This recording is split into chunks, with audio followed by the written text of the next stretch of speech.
Latest news updates కోసం ఇప్పుడే download చేసుకోండి media effects app. Welcome to media effects. Rajendra నగర్లో డిగ్రీ చదువుతున్న ఒక యువతి కోసం తల్లిదండ్రులు ఆమెకు ల్యాప్టాప్తో పాటు మొబైల్ ఫోన్ కూడా కొనిచ్చారు.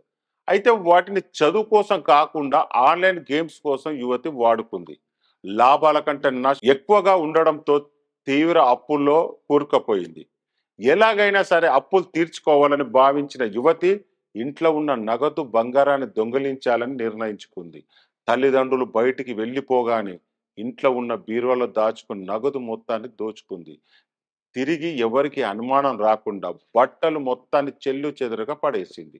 తల్లిదండ్రులు ఇంటికి వచ్చి చూసేసరికి ఇంట్లో దొంగలు పడ్డారని, తాను స్నానం చేసి వచ్చేసరికి ఇల్లు మొత్తం చెల్లు చెదురు చేశారని తల్లిదండ్రులు నమ్మించింది. ఇది నిజమే అనుకుని స్థానిక రాజేంద్ర నగర్ పోలీసులకు ఫిర్యాదు చేశారు యువతి తల్లిదండ్రులు. ఘటన స్థలానికి చేరుకున్న పోలీసులు అనేక కోణాల్లో దర్యాప్తు చేపట్టారు. ఇంటి పరిసరాల్లో ఉన్న వారితో పాటు సీసీ కెమెరాలతో సైతం పరిశీలించారు. అయితే ఎవ్వరు కూడా ఇంట్లోకి ప్రవేశించలేదని పోలీసులు నిర్ధారణకు వచ్చారు. దీంతో యువతిని పలు కోణాల్లో ప్రశ్నించగా అసలు విషయం బయటపడింది. తానే ఇంట్లో ఉన్న డబ్బులు నగదు అపహరించినట్టు పోలీసుల ముందు వాగ్మూలం ఇచ్చింది.